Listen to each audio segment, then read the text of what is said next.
industry expert, Patricia has led trend seminars and contributed to articles for Women's Wear Daily, Teen Vogue, Nylon, and other industry publications.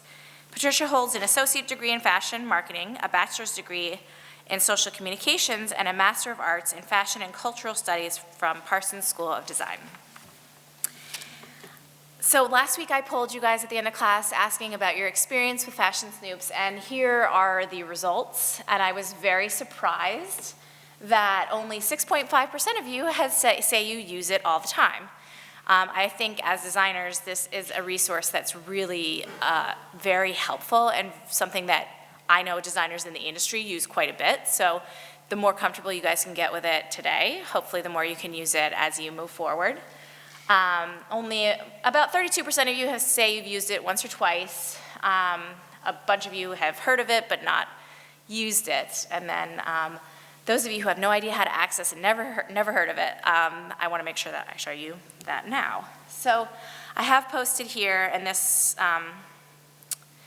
chart will be available for you guys as always after the fact on the Blackboard site. But I wanted to take you through the library. You actually have free access through FIT. If you go to FIT Library Databases and then hit F for Fashion Snoops, it will take you here to this page. And once you do that, you guys will see actually here. Users are required to create an account, and then trend reports and forecasting is used for fashion, and it says the servers that you can use the best. It's gonna be funny for me on this computer here, but I wanted to make sure you guys knew how to get here and how to access it. So go to the library and then databases, and then F for Fashion Snoops. And then I am going to open the trend report on Fashion Snoops, and Patricia's gonna come talk you guys through it. And one more flash of the attendance if you guys missed it in the first place. If anyone's having any issues, please be sure to email me or see me after class. I'll just let this go for 1 second.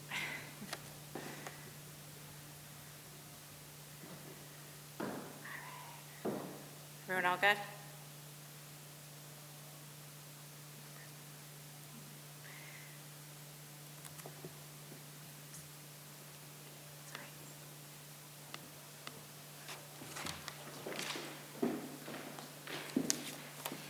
Hi, everyone.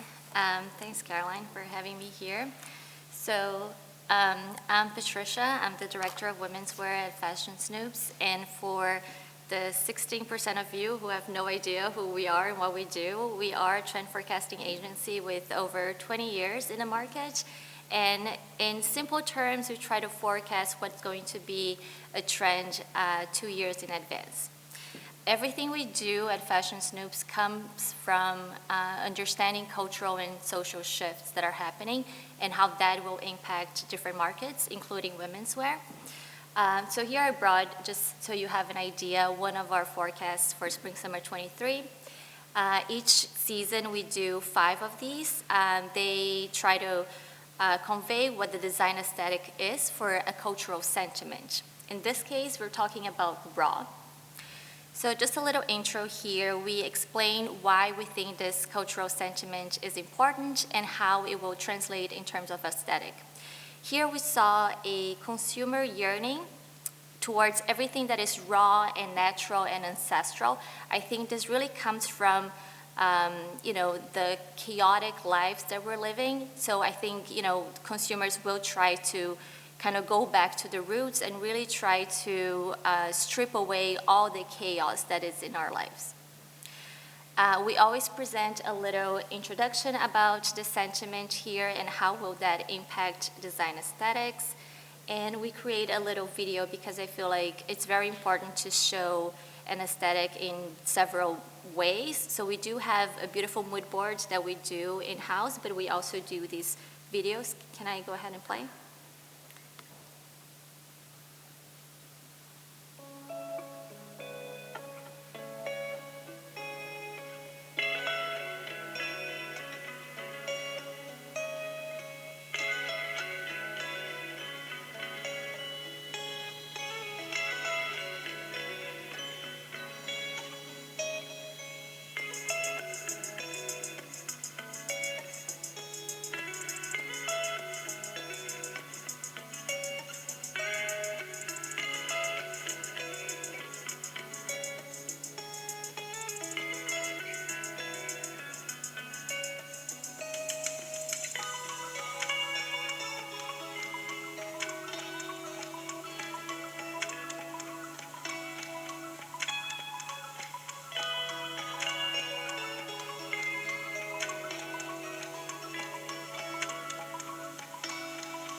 So as you guys could see, here we draw reference for fashion as well as home and interiors, accessories, textiles. This is a cross-market forecast. We later down the road, we break that down in different markets. But here, this is the first forecast that we do each season. That's why it encompasses all the different markets. We always present a mood board. Again, here the idea is to really inspire designers as well as buyers and merchandisers to start thinking about the season. And for this season, we were thinking about this raw aesthetic, going back to the artisans that create the textiles, this really beautiful mood board here. We always do a color forecast for each of these sentiments. Here, as you can see, we really wanted to bring a lot of natural elements. So we have, this beautiful brown colors here. Towards the end, we see, the liveliness that comes through with the greens. We also wanted to bring a lot of neutrals as well. We are seeing this shift towards more natural, undyed materials. That's why we have these sort of like undyed hemp colors here as well. And, this is a palette that will likely inspire different collections coming out for Spring Summer 23. Then we present color usage, and this is to really inspire designers to think about different color combinations. So for example, we can create a palette here with different neutrals. We also bring some really vibrant natural colors here. So really the idea is to inspire different color combinations. And then each of these design aesthetics are broken down into 3 design pillars. So these are important considerations when we're thinking about the raw aesthetic. The first one is honest form, and here we're really thinking about stripping down all the excess to really focus on the item itself. We create here some callouts for different elements that we see in this pillar. So like I said, the idea of undyed fabrics and, the beauty that comes from these very raw, natural fibers. In terms of silhouettes, we're thinking about very crisp and sculptured silhouettes. So we're seeing this in the rounded shoulders as well as, the puff sleeves. Natural strength here applies to either woven or knitted materials. So really thinking about these different types of textures. Elongated comfort speaks to loungewear and how we're seeing these really elongated silhouettes coming through, as well as low impact. And I think that's really important in terms of sustainability. I was really inspired by this designer called Angel Chang, I think that's her name, and she claims that she designs only using natural resources, which means the natural light from the sun, the water from the mountains. So all her production process is really raw and still very refined as well. So low impact was something that was really important for us in this forecast. Now the second pillar is quiet collaboration, and here we're really thinking about how nature can help designers to create something that is even more beautiful. One of the inspirations here for me was, I don't know if you guys have seen, but this project called Full Grown Chair, and it's basically this couple who grows trees in the form of a chair. So there's actually no extra waste. They don't have to send, the wood to the factory to turn into a chair. It actually grows as a chair. So I think for me that was really inspiring, how we can actually create alongside nature. Some of the elements that we're calling out here in this pillar are co-design. So, starting with the idea that, nature can be a co-designer as well. So how do we, instead of trying to shape what nature is, how do we co-design with it? And another example here is this designer whose garments are all supposed to be tied or styled in different ways, so the consumer becomes the co-designer with the designer itself. Also, we're talking about these very delicate frameworks, so I love this crochet top from Chloe. And we're seeing these really intricate frameworks that create a really beautiful pattern. Resourceful creation, also another sustainability call out here. As you can see in this overall design aesthetic, sustainability is something really important. So for example, the two examples that we see here, one is from Bode and the other one is Lemaire. And these are both upcycled, so upcycled fabrics as well as upcycled elements for the purse. So how do we think of design as being upcycled, and how can we be resourceful with the elements that we already have? Leave a trace is a call out for pattern and graphics, but can also be applied to different types of textures. I think that's really interesting how we kind of like borrow this inspiration from nature. And sculpted by nature, here we wanted to bring that silhouette call out, something that has texture, still feels very raw, but is still created with nature. So you still see imperfections, but that's what makes the garment interesting. And the last pillar here is wild abundance. So we really started to think about how consumers are not only thinking about buying a garment, but trying to understand the origins, who made these clothes, who, and even going all the way to the seeds, who's growing these seeds. So that was something that for us was really important to discuss in this pillar. We started to see a lot of conversations around farm to shelf. So I think this conversation really goes into this pillar as well. So really trying to understand who are these people who are growing the cotton, who are the farmers who are really in the very beginning process of the whole industry. One of the call-outs here is dried craft. So we were really inspired by, the raw botanicals and this really like raw dried aesthetic that comes through these really beautiful dried botanicals. Earth waste, another sustainability call out here, super important for us to understand how can we use what's already here and how can we make it beautiful. So really rethinking ways of using waste in design. Some other call outs, we have sun printing, also something that we have been seeing a lot of designers doing now, utilizing the sun as a form of print. And natural adornment, also super interesting in terms of creating textures as well as using, like I said, natural elements incorporated into the design.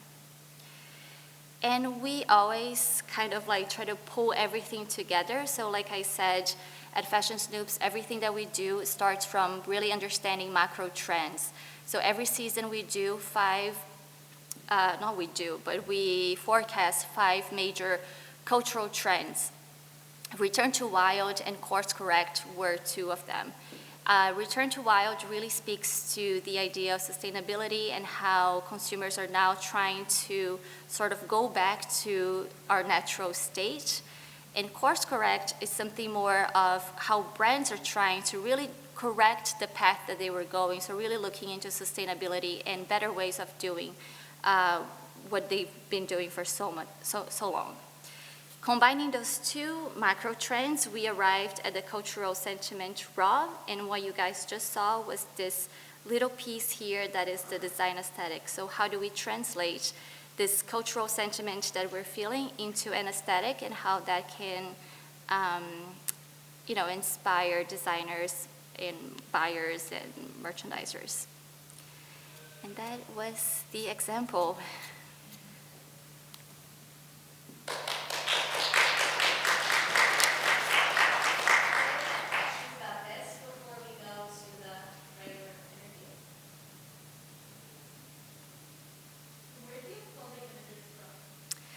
So images and inspiration can come from anywhere.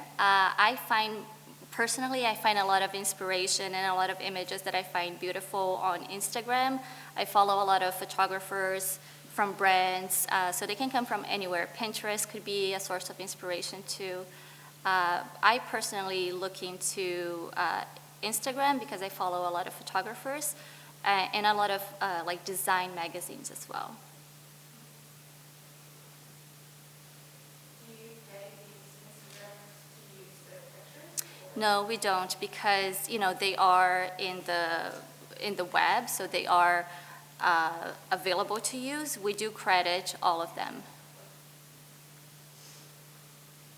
Do you guys have in-house stylists for the shoots and people who kind of put like the outfits together? No, so all of these are from lookbooks, from collections, from runway. So we don't actually style anything. We just kind of like create all these collages based on the images that we already have. So we don't shoot anything.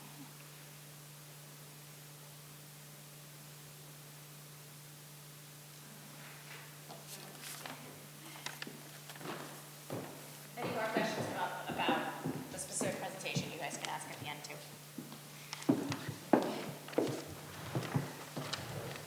Is it okay to speak into the microphone? 'Cause I think that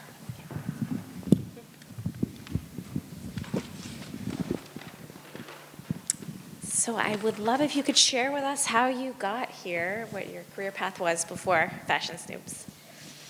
All right, so my career path is not as streamlined as I guess most people think. Always the more interesting stories. I actually, as you guys saw, started as a copywriter in advertising agencies. So I graduated from social communications and marketing and started working as a copywriter. Then around 2010, I would say, I just thought I wasn't doing exactly what I wanted to do. Don't get me wrong, I didn't hate my job or anything, but I just wasn't fully happy. So that's when I decided that I wanted a career change, and I knew that I wanted to work in fashion. So I decided to go back to school. So I got my associates in fashion marketing, and then I started working as a merchandiser, which was great because, I was working in the industry that I wanted. But after a few years, I also thought that I wasn't completely happy. I hadn't landed yet where I wanted to be because I started to miss being creative. So, in advertising agencies, you are allowed to be as creative as possible and, thinking about concepts and all of these more conceptual things. And as a merchandiser, I wasn't fully doing that because, of course, you have to follow a line sheet. You have to build the collection, based on what is going to sell. So it just came to me that fashion forecasting was something that would combine both the creative part as well as working in fashion, which is what I loved. So again, I decided to go back to school. And for me, I think finding the master's program that I did was really interesting because it was exactly what I needed at the time. It was about studying fashion and culture and how that shapes different trends. So I thought that was exactly what I wanted to do if I wanted to switch careers and go into trend forecasting. So that's what I did. While I was doing my master's, I started interning at Fashion Snoops, and I'm there still. That's great. Yeah. Have you always been in women's wear at Yes. Fashion Snoops? Yes. Mm-hmm. That's great. Can you talk about what the job of a copywriter entails? Yeah, so a copywriter writes copy, right? So all the text that you see in different advertisements, or I also wrote a lot of scripts for commercials, so everything that involves writing. Yeah, cool.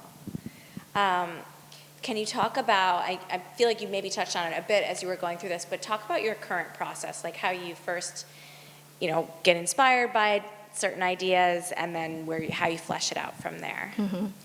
So every season we begin with a meeting that all the editors, and we're talking about like 45 people coming together and really fleshing out all the ideas they have, everything they're feeling. It could be anything from, a mood board to just something that they read, to this inspiring song that they heard. And then we have this whole day meeting where everybody's just kind of like pitching their ideas. After that meeting, we have a smaller group of people, me included, and we sort of try to combine these different ideas into different buckets, let's say. So overall, like for example, in this one, we started to see that a lot of people were feeling, this raw aesthetic, or some people were pitching about sustainability. And, these are people also who work there who are always trying to look around and try to see what is bubbling up. So we begin the season like that. Then we come up with 4 cultural sentiments, raw included. That was one of them for Spring Summer 23. After that, we then break the sentiment into design aesthetics. So if you say raw, what does that look like in terms of design? So then a smaller group of people create this report that you guys just saw. So trying to translate that sentiment into an aesthetic. After that, then we go into each other's markets to try to see how each market is translating that aesthetic into their own ways. So in women's wear, after I do the design aesthetic, then we do what we call seasonal narratives. So those are more of like thematic stories. And that's something that clients really love because, they need to create these little stories to create collections. So then we translate this sentiment into actual women's wear garments. After that, then we do trend stories, which are smaller pieces of a seasonal narrative. So it's a long process, but we want to show how these big macro trends are translated into the very specific items that you need to include in your collection. So we go through this whole process. Very cool. And how's your team structured? So my team is quite small, actually. We are 4 people. There's a VP of women's wear. Her name is Melissa Moylan. Then I'm the director of women's wear. And then we have 2 editors who are now called strategists. And yeah, so it's a small team in women's wear. But I think it's good that, we have good communication always because we're such a small team. Yeah, yeah, that's great. How did you get your first job out of school? I got my first job out of school through an internship. So both right after college and after my master's, those were both through internships. And I feel like I can't stress enough how important it is. If you really want to get a job in a certain area or even a specific company, I think it's really important for you to try to be there already. From my experience at least, that was really helpful that I was already interning there. Yeah. And is there anything that you feel like you would have done differently in college to prepare you for the path that you ended up taking? So, like I mentioned, my path is really like all over the place, kind of, but I would not do anything differently. I feel like somehow everything that, all the different paths and careers and schools and whatnot are all combined into this job that I have right now. Like, I feel like working in advertising was really helpful for me to think conceptually, was really helpful for me to write better.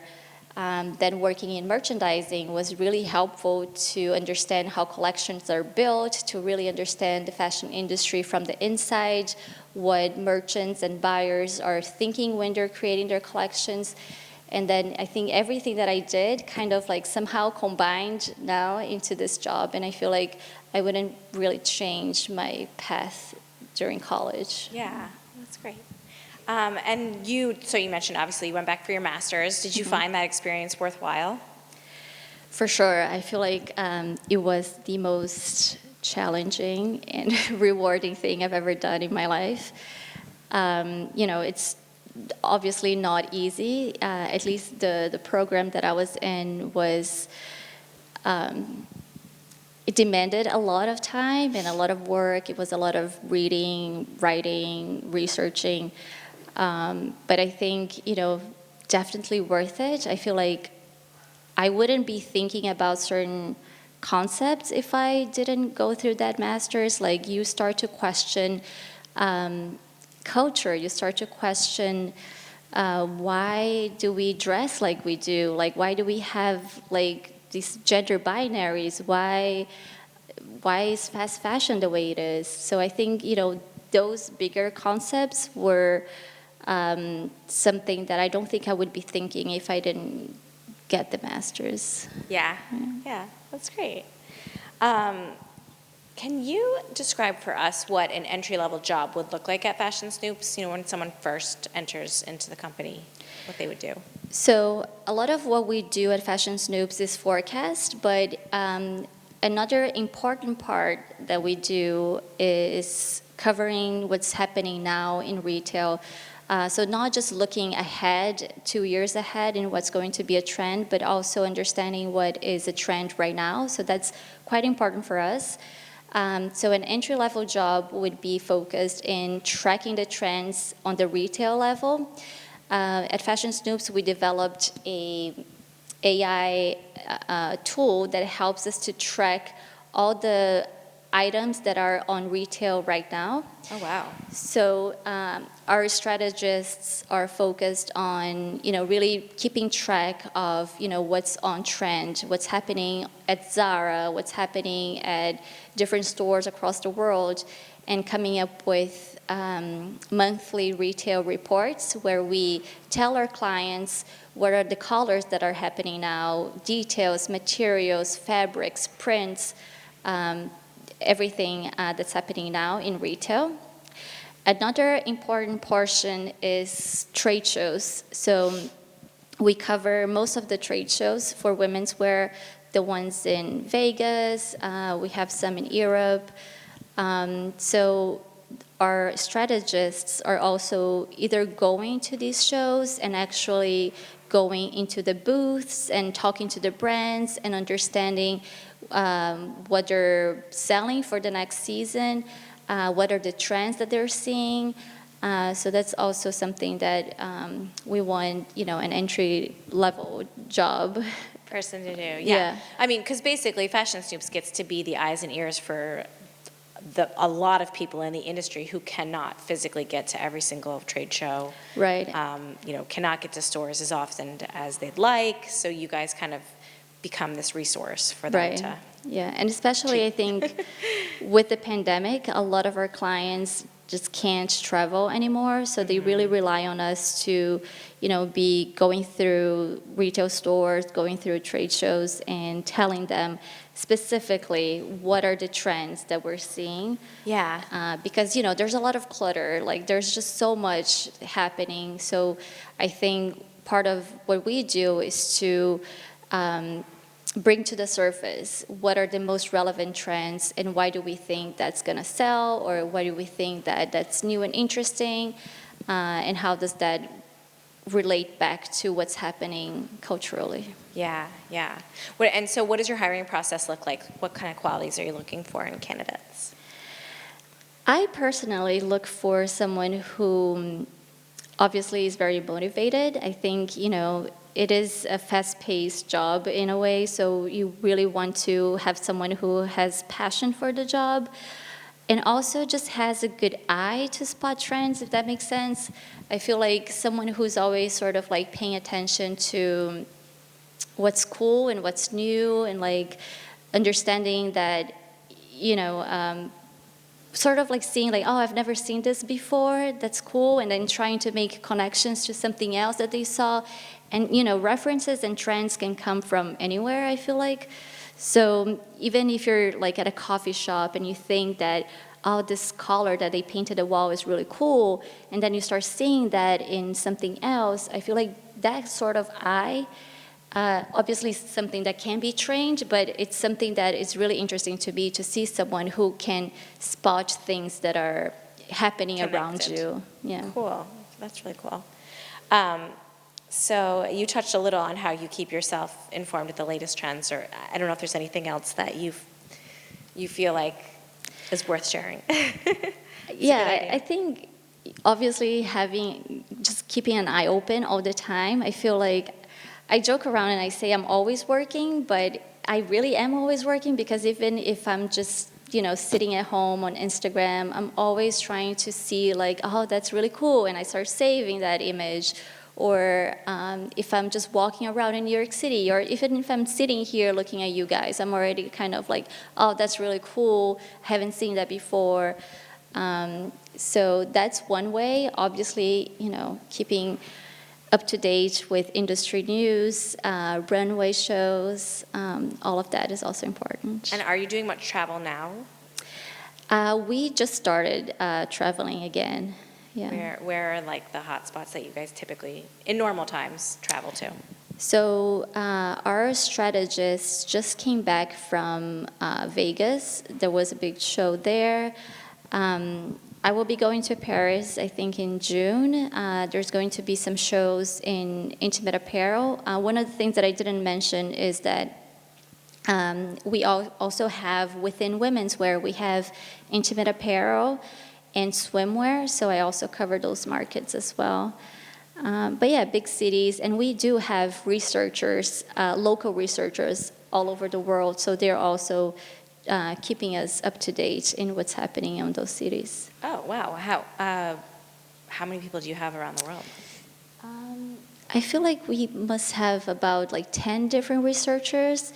We have also offices in Paris and in Sao Paulo. Oh, okay. Mm-hmm. Very cool. So obviously sustainability is a big hot-button topic, and the trend that you just showed us kind of highlighted that in a big way. I mean, is there anything else surrounding sustainability that you feel like is really important for students to be aware of? Yeah, I think sustainability is just, not even a trend anymore. It's really a must-have for every single company and, upcoming designers to think about. I'm very passionate about this subject because I wrote my thesis on this. Oh, wow. But, I feel like there's so much greenwashing happening too, and I think it's just something to pay attention to, because that's definitely not something you want to do or be part of. But what I think is interesting is that there's so many ways that we can approach sustainability now, especially, from the very fiber that we're growing, like I showed in the forecast, but also we're seeing a lot of different brands doing resale programs. We're seeing obviously a lot of innovations in the materials front, so switching, from, let's say, leather to vegan leather and stuff like that. And overall, just also rethinking collections, like, do we really need 52 drops a year? Maybe seasonless collections could be a solution. So really I think the opportunity now is to really rethink the whole system instead of just thinking about fibers and materials. Yeah, no, that makes sense. And the waste that ends up happening at the end of the season, Mm-hmm. which, Yeah. even if you have the best, most sustainable product, it's still not good if there's nowhere for it to go at the end of the day. What do you feel like has been the most fulfilling part of your career so far? Honestly, I think what's really fulfilling to me is to see, previous interns doing really well. So I've had like interns that got hired at Gucci or, the brands that they wanted to work for. And I think that's really fulfilling to me to kind of think that I had a little part on this story. I've also had interns being hired at Fashion Snoops. So I think that's really fulfilling. Yeah, that's great. Kind of more flip side of that question is, I don't know if you have a story that you feel like you want to share and a lesson learned where you had a failure that, you were able to kind of turn around and make it something better. I think there were a lot of failures during the pandemic. I think not just for fashion snoops, but I think for a lot of brands and designers, it was a very challenging moment. Obviously, when the pandemic hit, we all went remote. So that was, a big challenge. Like, how do we do this? We never worked remote before. Then we, of course, unfortunately lost a few clients. So how do we deal with that? At the time, too, we had to furlough some people. So, I had double the work. So we had to learn how to prioritize what was most important at that moment. So I think, that was a very challenging time for, not just for fashion snoops, but for the entire industry. Yeah, true. Any COVID silver linings that have come out of it? Yeah, I think there was so many learnings from that whole period. Right now we don't have an office, like I mentioned to you earlier. We're all doing this hybrid work, and I think that works for us really well. We, of course, have some moments when, a few of us meet in New York to do, for example, color, because we actually need to see the swatches. But yeah, I think overall, obviously the pandemic's not over, but overall I think we got through it, and now we're getting our clients back, and I think we're kind of seeing a better future now. Different, but better. Yeah. I don't know if you're able to share, but who are some of your biggest clients that you work with? We work a lot with Target, Kohl's, Timberland, Wacol, and we have partnerships with different trade shows as well. Yeah. And is there a next level in partnership? I mean, obviously, any designer is able to subscribe and access your website, but I don't know if there's like different levels that you guys actually provide. We do consulting as well. So those are side projects. So if you're a client, you have access to the site and all the reports that we post there. But we do a lot of consulting projects where, a client can come to us and be like, I need help building my, fall winter 24 collection. So we create these tailored projects for them. Oh, cool. Yeah. What would be your number one piece of advice for anyone who's kind of looking to get into trend forecasting or editorial work like you've done? I think understanding what trend forecasting is, I think, is quite important. Sometimes I feel like, some people have no idea what it is. Which is fine. I don't expect everyone to know, but I think if you want to get into that area, I think having an understanding of that and the industry as well. I think in editorial, clear writing is always beneficial, but overall, I feel like work ethics is good for every single profession that you want to follow. So yeah. Well, that's great. Thank you. Those are all my questions, but I want to give the students some time to ask. Whoever's first, so I don't know if you want to be, but would you mind grabbing the microphone? Thank you. Your hand did shoot right up. Thank you.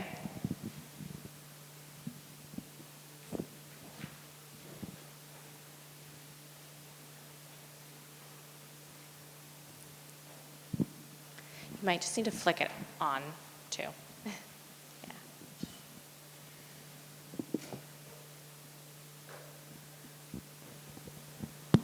Perfect. I just wanted to ask, not to at all minimize, I know so much research and process and all that goes into the trend forecasting.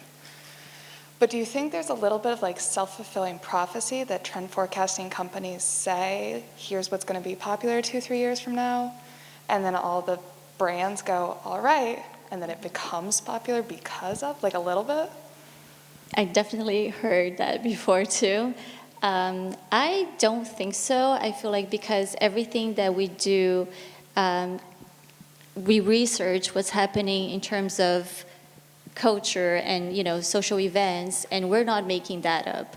I think that is a given. Like we all know how everyone is feeling in terms of being more sustainable, or how everyone is feeling in terms of gender identities or different movements like Black Lives Matter and stuff like that. So all our forecast comes from understanding those social and cultural shifts, and therefore we come up with these forecasts. So in my opinion, no. And I think, even though we create these forecasts, the clients are always able to tailor that to their customers as well. Yeah, I don't know if that answers your question. It does. It's like the Devil Wears Prada cerulean blue speech, if you guys know what I'm talking about. Oh, yes. I would like to think that we have that much power, but I don't think so. Do you guys know what the difference is between a trend and a forecast, or a trend report and a forecast? I can see some heads bobbing. Patricia was kind of touching on how her strategists will be calling out trends that they're seeing, like things that they're actually witnessing on the streets, seeing in the stores. It's happening in real time. That's a trend report versus a forecast, which is something that was just presented to us, which is really forward-looking and trying to pick up on those macro trends right now and how they are going to evolve over the next couple of years and get there. So I think that's the resource that's really helpful, particularly when you are working for a commercial designer and trying to appeal to the mass consumers, that you want to be ahead of the curve and know what's coming down the pike for a forecast. Hi. What is a good way for designers who are just starting out to get a handle on trend forecasting in order to grow their business? Are they able to consult with fashion snoops just like larger companies? Well, I think, if you have access to Fashion Snoops, you have the same access that all these big brands like, Target and Michael Kors and whatnot, they all have access to the same information. And I think what you do with that forecast is something that is much more personal too. So even if you see this forecast and Target sees this forecast too, you're both going to create different collections or different stories based on that. So yeah, I think, even as a new designer, if you have access, you can still be inspired by it and then kind of tailor it to your own customer or your own taste or what you think will fit better in your collection. And like I said, we do 4 of these each season. So maybe, this one it doesn't appeal to you. It's not like what you're going for, your brand. But we do 3 other ones, and they're all connected to different macro trends and cultural sentiments. Thank you. Danny, right here.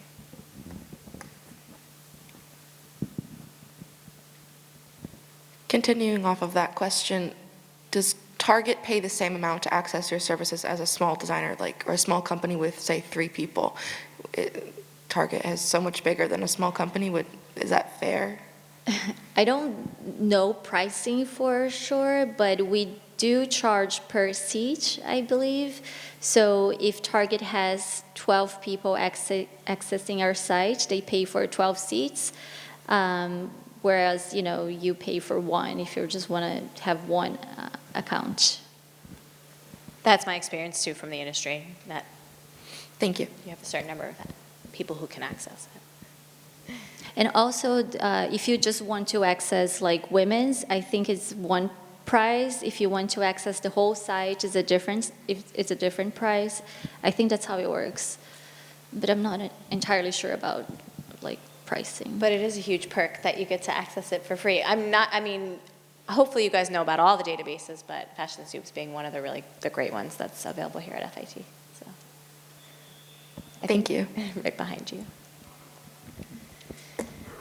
Hello, this is a little bit going in a separate direction from where the questions were going to, but we all know COVID changed our perspective in a lot of things. But before this happened, you had already forecasts done. Do you think, in your opinion, COVID completely changed the way we saw things, or that it just made it more quickly, in a way? Very good question. I think it kind of like confirmed a lot of the feelings that we were already feeling prior to COVID.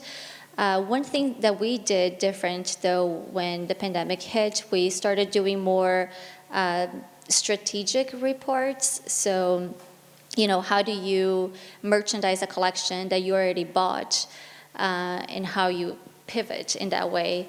But I think the overall cultural feeling, it was more of like a confirmation that we were already feeling prior to COVID. Thank you. But it was really interesting to do the forecast after COVID, not after because not over, but I think one of the ones that we were really excited about is like one that is called Release. And it's really like this idea of like, what do we do after this is over? And like with all these, pent up feelings that you have inside, and how would that translate into fashion? I feel like that was one of, my favorite forecasts that we did. Yeah. Cool.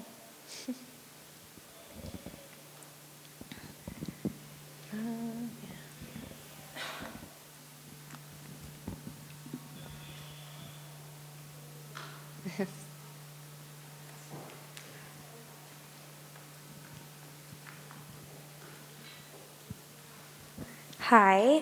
First, I just wanted to say that I'm going into my senior year. I'm a fashion designer, and I personally use Fashion Snoops like basically on a daily basis. Nice. It's helped me in every single beginning process I've ever had. It really like helps me solidify what I want to design. So I just want to say I really love it. Nice, but thank you. Oh, One of of the course. 6.5% right there. But I wanted to ask what advice you would give, because you did have a few career pivots. Right. Something that I'm having a feeling is probably going to happen to me as well. But I wanted to ask what advice you would give to someone who wants to kind of venture in a new direction, but they don't really know. Like, for example, I'm graduating with my design degree, but writing is also something that I've always been very interested in, and maybe another aspect of the fashion industry would interest me as well, but I'm not really sure how to venture into that.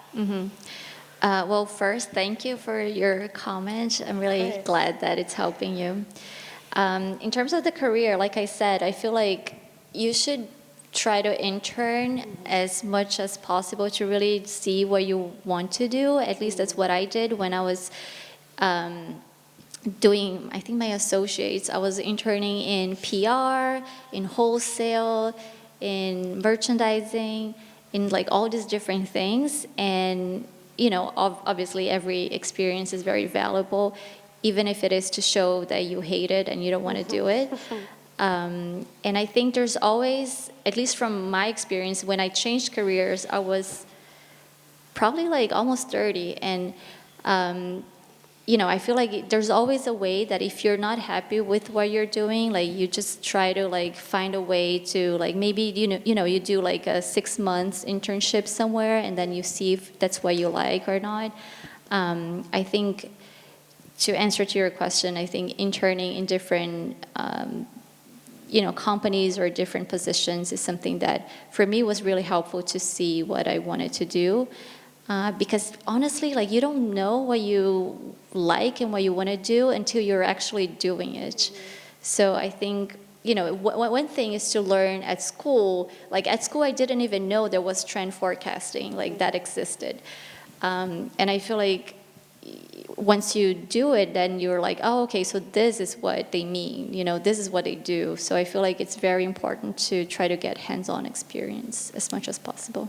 Thank you. Also, just kind of a follow-up to that would be, like, how would you actually be able to get these internships if it's something that's so new to you? Like, how are you able to have these companies hire you if you don't necessarily have the experience or that much knowledge because you've studied in another field? So for me, I was studying in fashion when I got my internship in fashion. So it really doesn't matter if you're doing like a design major and then you want to intern, let's say at Fashion Snoops. We don't design anything, but we still hire people that are in design too. Yeah, so I think, applying for different internships, I feel like it's not, the industry is not that closed off where, they're going to see your major and they're going to be like, oh my gosh, no, she studies design, she doesn't fit here. I think especially if you still want to be in fashion, in some sort of even editorial, writing for fashion, I think it's still pretty open. I've hired people from, isn't there, I think at FIT there is a textile degree. I know There's a textile design degree. Yeah, we have a lot of people at Fashion Snoops who did that major here too. Really? So yeah, I think the strategist that I just hired for our team, he comes from a PR background. But he applied, we interviewed him, he seemed to be very eager. And like I said, but that's just me personally too. I feel like I can relate to people who want to change careers. And I think, if you show interest, you show that you understand where you're getting into, I feel like it's definitely valuable to at least apply for an internship and see if you like it. Thank you so much. And I think also if you leave here, and forgive me if I'm repeating something that's maybe been covered in prior classes, but if you leave here and you go to a large company and you're on one path and you're not 100% sure of that path, it is so great to just have some like internal interviews with people around the company, asking them about their roles. If it's a large enough company that you can do that, because you can learn a lot more about what goes on in different sectors of the company just by these little conversations, and then you can start pursuing it that way. It's like a good way to get in, kind of get a foot in the door.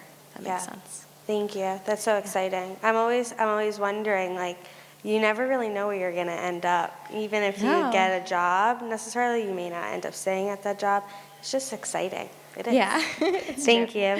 Definitely one of the themes of this class. I don't think we ever have anyone in here who's like, I got this job and this is the only job I've ever done and I've never switched. So a lot of people do.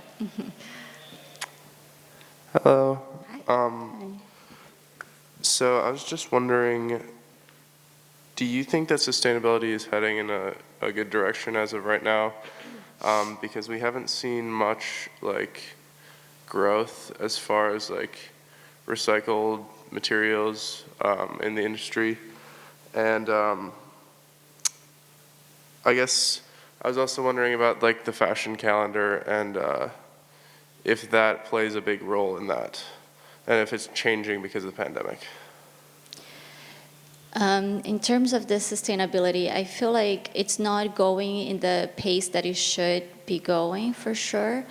There are some really great examples that at least I've been seeing in terms of new innovations in materials or, these big companies at least trying to start a conversation. I agree with you. I feel like it's not as fast as we need it to be, but there are some great examples that are happening in the industry now. A bit too late, but the conversation is there. What was the second question?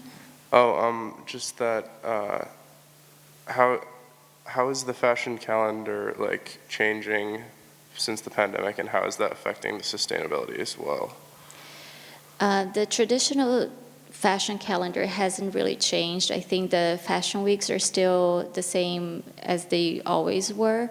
What I've been noticing personally that is changing is a lot of brands, a lot of our clients are pushing their calendar even earlier than before, which is pretty concerning actually, but that's because of the supply chain problems that they had during the pandemic. So now, our forecasts for, let's say, fall/winter 24, which weren't going to be posted until like mid-April are now live on the site because these clients want to start producing way earlier than before because of the pandemic.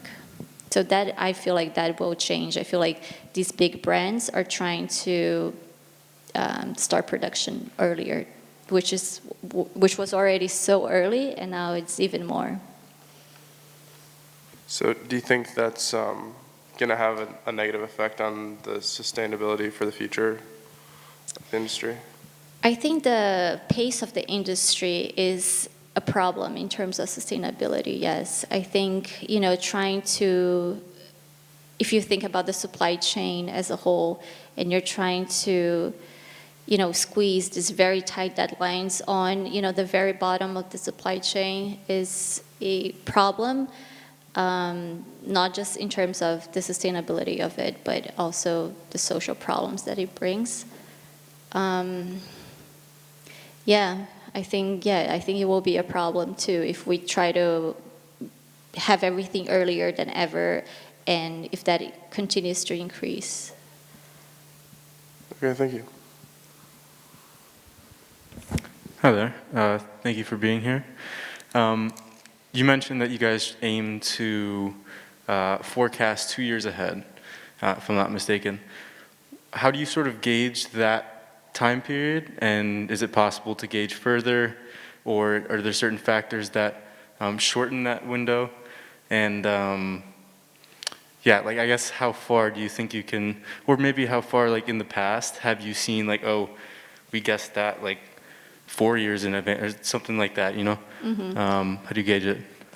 So because we work with a culture team that is looking at these macro trends, it's for us as a company that are serving clients, real clients that are putting out collections, we put a season and a year in that forecast to guide our clients. But of course, we can't say that like, oh, sustainability is going to be this thing in 2024, and then in 2025 it disappears. I think these conversations evolve. Trends evolve, actually, and so even though we have this year that is 2 years in advance to help our clients because they are building their collections in this manner, doesn't mean that that forecast or that way of thinking or that cultural shift is going to stop in that year. It can extend to several more years, and it can change in 2025, 2026. Thank you. Hi. Do you think you're harshly contributing to sustainability by posting your trend reports earlier to accommodate these clients? Sorry, can you repeat the question? Sure. So you mentioned that you posted, that usually you guys post your trend reports like at a set time, but you've had clients wanting to produce sooner, Mm-hmm. and that makes you guys post your trend reports sooner. Do you Mm-hmm. think that's negatively impacting sustainability? I don't think so. I feel like, we are serving the industry, and if the industry is pushing their calendar earlier, obviously it's not the whole industry that's doing this. This is like big corporations who, are producing all over the world. But we're still serving smaller clients who still keep the same production schedule. They just have the forecast earlier, which could be helpful for them too, to have more time to develop their collections. Anyone else in the back? No? Down here again.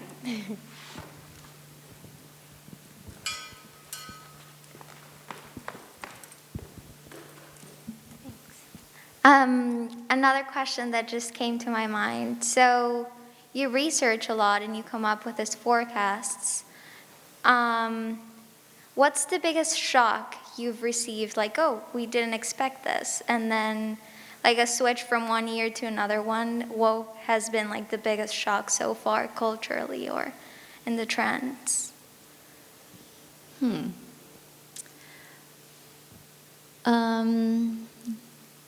I think, like I mentioned, I think the pandemic was a big shock. Like nobody was expecting that, and I think obviously we didn't do any forecast on that. So I think that was something that kind of like was unexpected.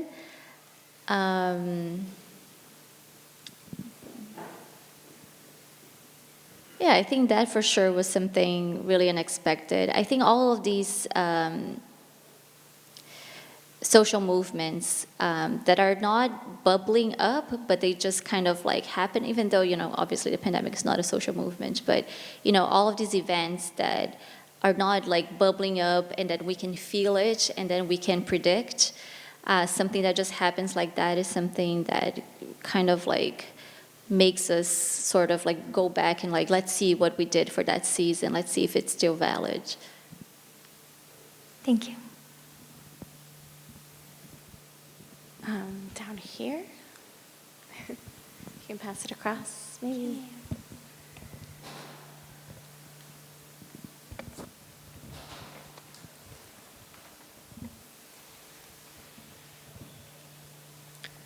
Hi, I was just wondering if you could talk about how Fashion Snoops differs from other trend websites and forecasters like WGSN, or like why do your clients choose to work with you think?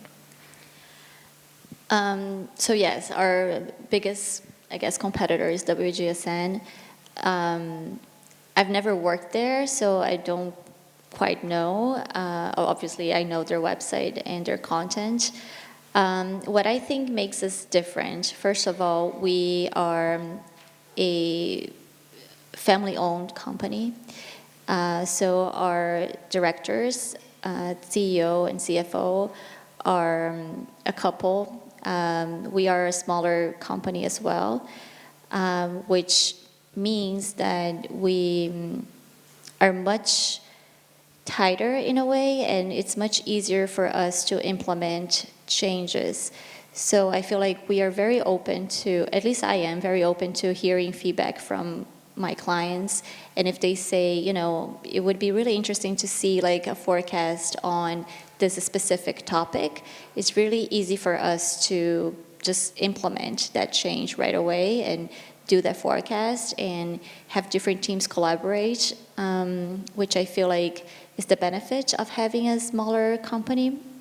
Fashion Snoops is also positioned as sort of like a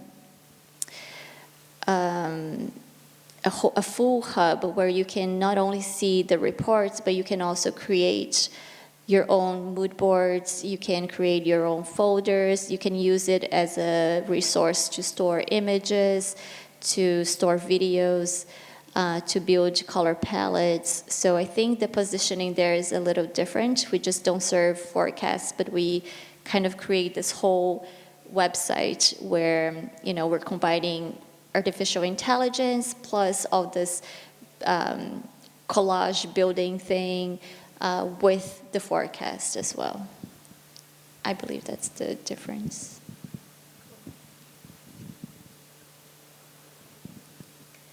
Back over here. Is that something you could show us? No. No, okay.